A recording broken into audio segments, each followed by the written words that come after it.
नमस्कार, ओंकार न्यूज देख रहे हैं आप। आपके साथ मैं हूं आस्था श्रीवास्तव। रुक करते हैं खबरों का।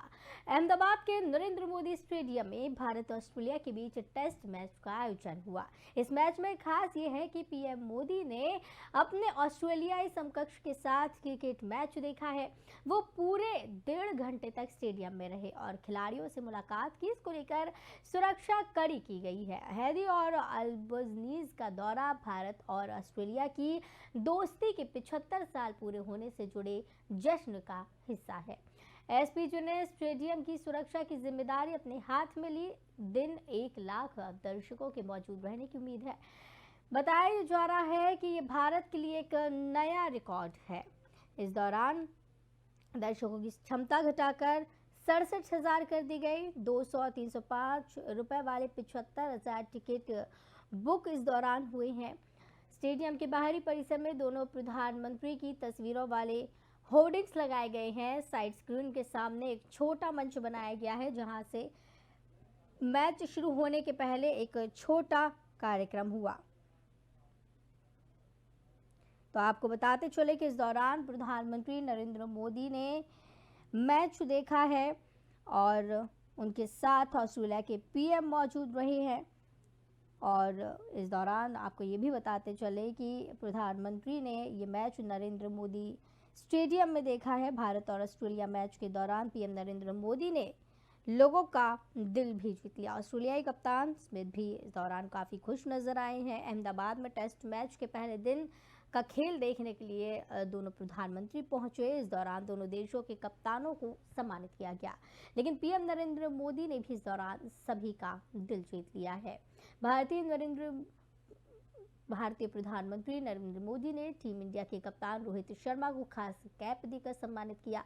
तो वहीं ऑस्ट्रेलिया के प्रधानमंत्री एंथनी अल्बानीज ने स्टीव स्मिथ को इस खास टेस्ट मैच की कैप दी। स्मिथ और अल्बानीज आपस में व्यस्त नजर आए। तभी पीएम मोदी ने स्टीव स्मिथ को बुलाया और हाथ मिलाकर उनका स्वागत किया। इसके बाद ऑस्ट्रेलियाई प्रधानमंत्री ने भी रोहित शर्मा से हाथ मिलाया और चारों ने हाथ ऊपर कर भारतीय ऑस्ट्रेलिया के बीच दोस्ताना संबंधों की मिसाल दी।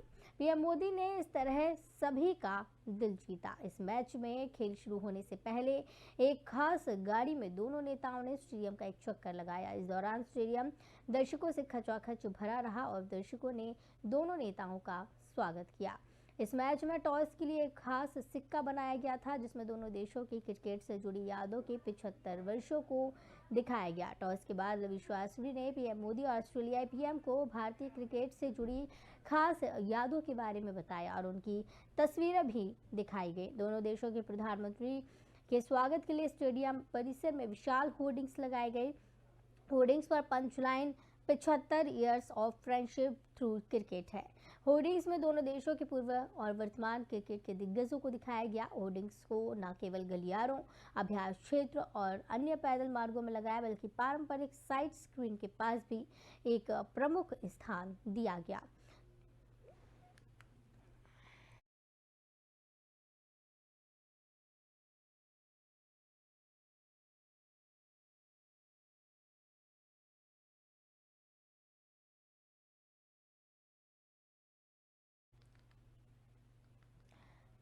तो आपको बताते चले, इसी बीच सतीश कौशिक के निधन पर कई नेताओं ने श्रद्धांजलि दी है। कई अभिनेताओं ने श्रद्धांजलि दी है। पीएम नरेंद्र मोदी से लेकर राज्यों के मुख्यमंत्रियों ने इस दौरान उन्हें श्रद्धांजलि दी और अभिनेताओं ने श्रद्धांजलि दी है।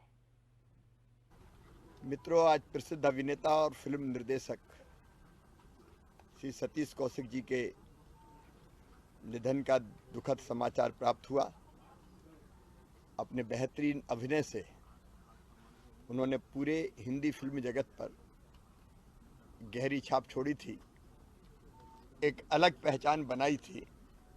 भोपाल में भी फिल्म की शूटिंग उन्होंने की थी और पिछले साल नवंबर में ही भोपाल आए थे और उन्होंने मध्य प्रदेश की बहुत तारीफ की थी और कहा था कि देश के सबसे फिल्म फ्रेंडली स्टेट में आकर मैं काफ़ी खुश हूँ। भोपाल की खूबसूरती, यहाँ का प्राकृतिक सौंदर्य की भी उन्होंने प्रशंसा की थी।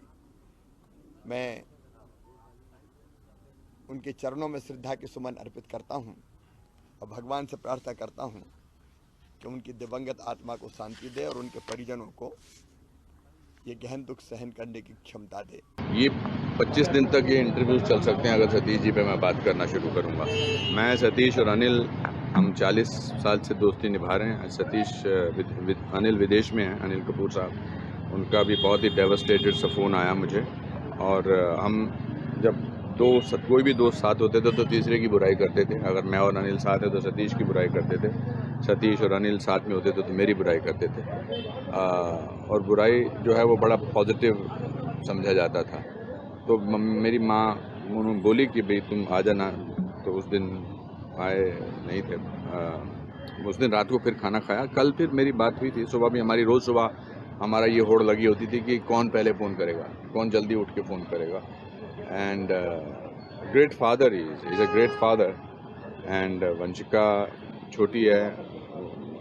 I think I will request the media to give them the privacy and the dignity that he deserves.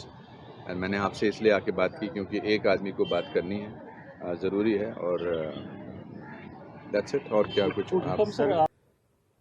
आज सुबह सुबह एक बहुत ही दुखद समाचार सुनने में आया। हमारे एक मित्र ने फ़ोन करके मुझे बताया कि सतीश कौशिक जी, जो बहुत अच्छे कलाकार, बहुत अच्छे इंसान और बहुत ही अच्छे दिग्दर्शक थे, वो आज हमारे बीच नहीं रहे। ये बहुत ही दुखद है।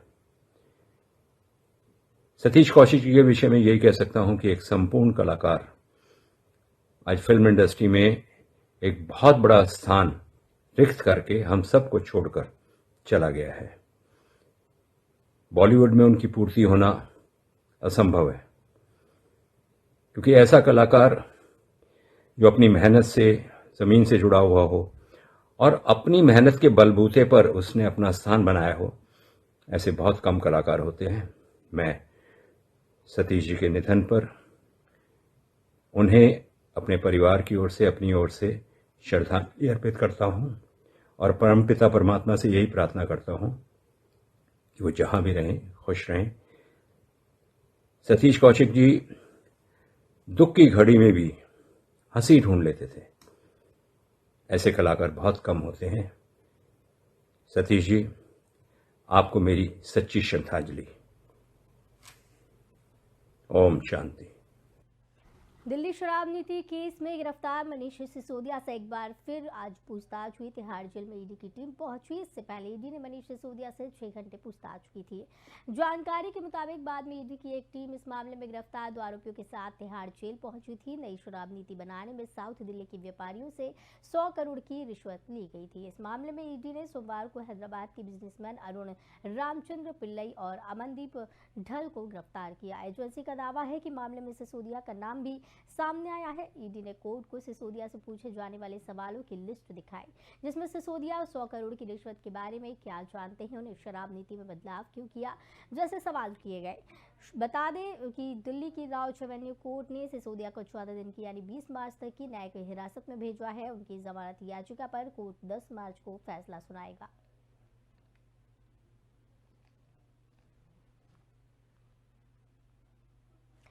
दिल्ली में गुरुवार को आम आदमी पार्टी के विधायक सौरभ भारद्वाज और आतिशी ने अरविंद केजरीवाल कैबिनेट में मंत्री पद की शपथ ली। सौरभ भारद्वाज और आतिशी ने दिल्ली के एलजी हाउस में मंत्री पद का शपथ ग्रहण किया। आतिशी को शिक्षा, पीडब्ल्यूडी, बिजली, पर्यटन विभाग मिला, तो वहीं सौरभ भारद्वाज को स्वास्थ्य, यूडी, पानी, उद्योग विभाग का जिम्मा दिया गया। इस मौके पर मुख्यमंत्री अरविंद केजरीवाल सहित दिल्ली सरकार के दूसरे मंत्री भी मौजूद थे। गौरतलब है कि दिल्ली आबकारी नीति घोटाला मामले में गिरफ्तार होने के बाद मनीष सिसोदिया ने मुख्यमंत्री के साथ साथ दूसरे मंत्री पद से भी इस्तीफा दे दिया था। उनके साथ सत्येंद्र जैन ने भी स्वास्थ्य मंत्री के पद से अपना इस्तीफा दिया। दोनों के इस्तीफे को सीएम केजरीवाल ने स्वीकार किया। इसके बाद राष्ट्रपति के पास भेजा गया, जहां सिसोदिया और जैन के इस्तीफे को मंजूर किया गया। साथ ही दिल्ली सरकार की तरफ से आपके विधायक सौरभ भारद्वाज और आतिशी के नाम को नए मंत्री पद के लिए भेजा गया था, जिसे मंजूरी दी गई। इसके बाद सौरभ भारद्वाज और आतिशी ने मंत्री पद की शपथ ग्रहण की।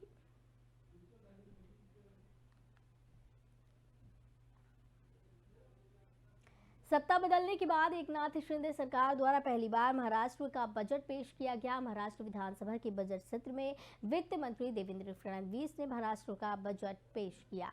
किसानों और आम जनता की उम्मीदों का बजट पेश किया गया है। आगामी महानगर पालिकाओं के चुनावों को ध्यान में रखते हुए और राज्य में बेमौसम बरसात की वजह से हुए किसानों के नुकसान को देखते हुए बजट में कई बड़े ऐलान किए गए। इनमें सबसे अहम ऐलान रहा कि सरकार हर साल किसानों को 12,000 रुपए देगी। अब तक किसानों को 6,000 रुपए दिए जा रहे थे, अब 6,000 रुपए और मिलेंगे। इस तरह किसानों को साल में 12,000 रुपए दिए जाएंगे। साथ ही वित्त मंत्री देवेंद्र फडणवीस ने शिंदे सरकार की ओर से ये भी ऐलान किया कि किसानों के फसल बीमा योजना की रकम अब से राज्य सरकार भरेगी। अब से किसानों को सिर्फ 1 रुपया भरने की जरूरत होगी। तो आपको बताते चले कि आज शिंदे सरकार का पहला बजट पेश किया गया और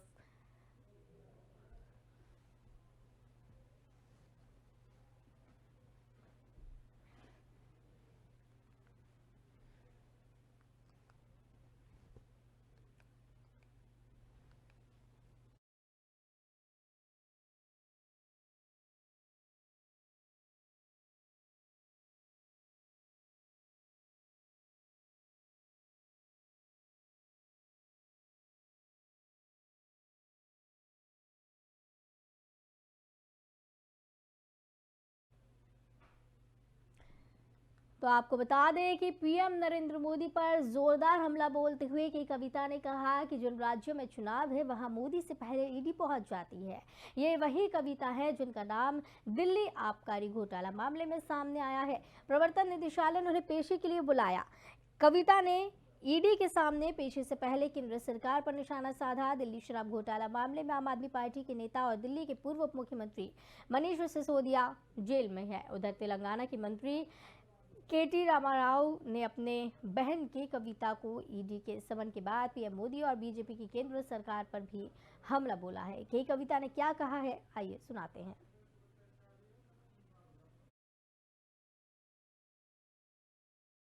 बहुत वादे किए थे, उन्होंने जवान को फेल कर दिया, इस किसान को फेल कर दिया, युवाओं को फेल कर दिया। हर एक सेक्शन में वो सिर्फ और सिर्फ फेल्यूर हो और कुछ भी नहीं। देखिए, आज ईडी के डायरेक्टर है, उनको एक्सटेंशन पे एक्सटेंशन मिलता है। सेबी के डायरेक्टर है, उनको एक्सटेंशन मिलता है। एसबीआई के डायरेक्टर है, उनको एक्सटेंशन मिलता है रिटायर होने के बाद। एलआईसी के डायरेक्टर है, उनको एक्सटेंशन मिलता है। क्यों मिल रहा है इनको? क्योंकि जहां ये बोलेंगे वहां वो जनता की पैसा निवेश करेंगे। हमने गलती नहीं किया, हम तो आ रहे हैं ईडी में, हम कल भी जाएंगे। आपको जो करना है करिए, जो लीगल कोर्स है, लीगल एक्शन है, हम पूरा आपसे कोऑपरेट करेंगे। लेकिन बीएल संतोष जी क्यों केस पे केस करके, दावे पे दावे करके, स्टे के ऊपर स्टे क्यों लेके आ रहे हैं? इस बात को जरा जनता गौर करके सोचे। मेरी जनता से एक ही रिक्वेस्ट है, जिस देश में गांधी जी पैदा हुए हैं उस देश में आज झूठ का राज चल रहा है। झूठ पे झूठ, झूठ पे झूठ, झूठ पे झूठ हमें बोला जा रहा है। जीडीपी के बारे में झूठ बोलते हैं, डेवलपमेंट के बारे में झूठ बोलते हैं, पार्लियामेंट के हाउस में खड़ा होकर प्रधानमंत्री झूठ बोलते हैं। क्या ये पॉलिटिक्स है? ऐसा पॉलिटिक्स चाहिए? मोदी जी ने किसान आंदोलन से अलग होने की चेतावनी देते हुए भाजपा के राष्ट्रीय अध्यक्ष चौधरी नरेश टिकैत के परिवार को बम से उड़ाने की धमकी दी गई है। मोबाइल पर यह धमकी दी गई है। इसकी तहरीर गौरव टिकैत ने भौरा कलां थाने में दी। पुलिस मामले की जांच में जुटी है। बता दें, भाजपा अध्यक्ष नरेश टिकैत के बेटे गौरव टिकैत के मोबाइल पर धमकी भरी कॉल आई। गौरव ने बताया कि 7 बार कॉल की गई है। पहले परिवार ने इसे किसी की शरारत समझा, लेकिन बार बार कॉल आने की वजह से भौरा कलां थाने में तहरीर दी गई। भाजपा के राष्ट्रीय प्रवक्ता राकेश टिकैत ने केंद्रीय गृह मंत्री अमित शाह को इस मामले में पत्र लिखा। उन्होंने कहा कि मामले को गंभीरता से लेते हुए भाजपा अध्यक्ष समेत परिवार को सुरक्षा दी जाए। साथ ही गृह मंत्रालय मामले की गंभीरता से जांच कराए। भौरा कलां थाना प्रभारी अक्षय शर्मा ने बताया कि भाजपा नेता गौरव टिकैत ने धमकी मिलने की शिकायत की है। जिस नंबर से धमकी दी गई है उसकी जांच की जा रही है। पुलिस इस मामले को गंभीरता से ले रही है।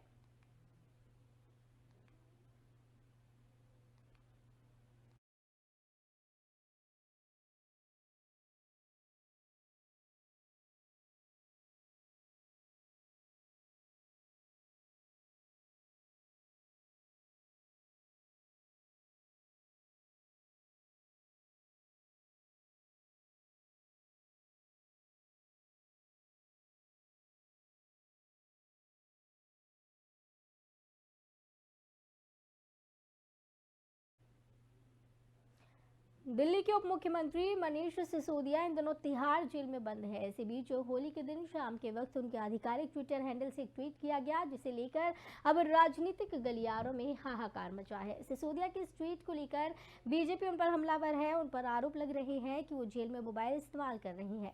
बीजेपी सांसद प्रवेश वर्मा ने ट्वीट किया, जेल में मनीष सिसोदिया के पास फोन।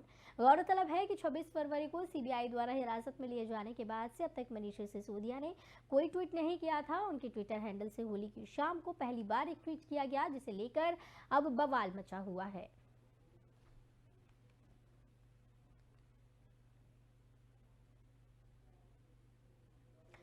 होली के दिन दिल्ली की भजनपुरा में एक बड़ा हादसा हुआ। यहां के विजय पार्क इलाके में एक बिल्डिंग भरभरा कर गिर गई। फायर डिपार्टमेंट की 3 गाड़ियों को मौके पर रवाना किया गया।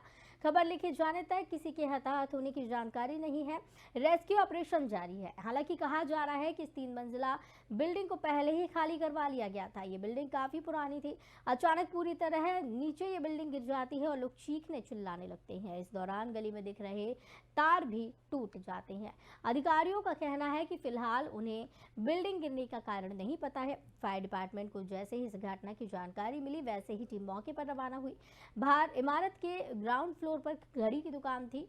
पहले मंजिल पर मोबाइल की दुकान थी और दूसरे मंजिल पर एक परिवार रह रहा था। स्थानीय लोगों के मुताबिक सुबह से ही घर के अंदर टाइल्स और फॉलिंग सीलिंग गिर रही थी, जिसके बाद पूरी इमारत को खाली करवा लिया गया और दोपहर 3 बजे के आसपास इमारत गिरी।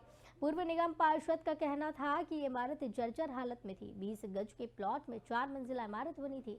कोई घायल नहीं हुआ है। एमसीडी ने पहले नोटिस दिया या नहीं, इसकी जानकारी नहीं। दमकल विभाग, सिविल डिफेंस और स्थानीय लोगों की मदद से मलबा हटाने का काम किया जा रहा है।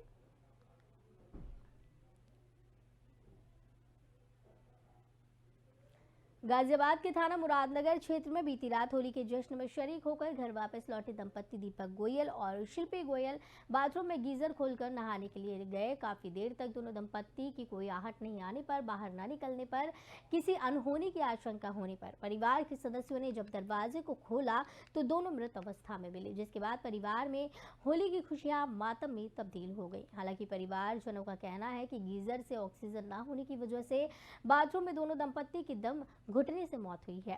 पुलिस ने पंचनामा भरते हुए दोनों शवों को पोस्टमार्टम कराने के लिए भेजा है, जहां पोस्टमार्टम रिपोर्ट आने के बाद ही दोनों दंपत्ति की मौत का खुलासा हो पाएगा। दोनों दंपत्ति के 2 छोटे बच्चे भी बताए जा रहे हैं।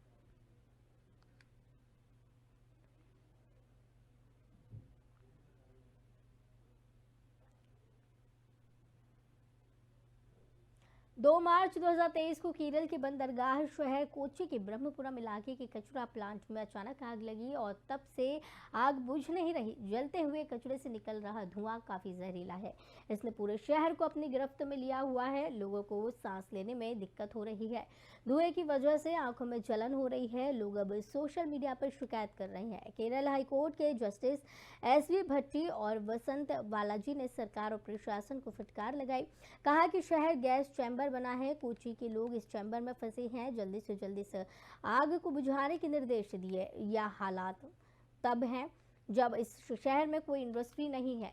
हैदराबाद और सिकंदराबाद जैसे औद्योगिक शहरों में ऐसे हालात नहीं होते, तो फिर यहाँ पर ऐसा क्यों है? लगातार सवाल खड़े हो रहे हैं।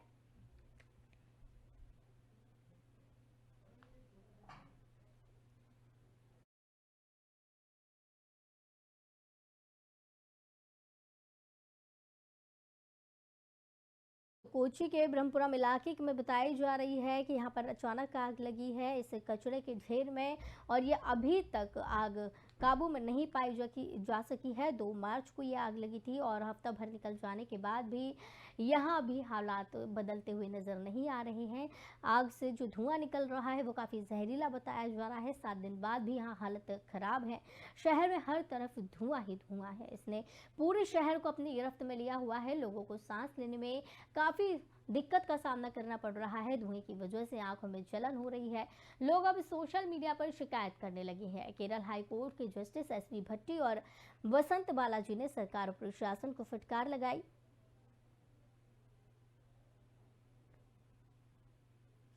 तो इस बुलेटिन में फिलहाल इतना ही। मुझे दीजिए इजाजत। नमस्कार।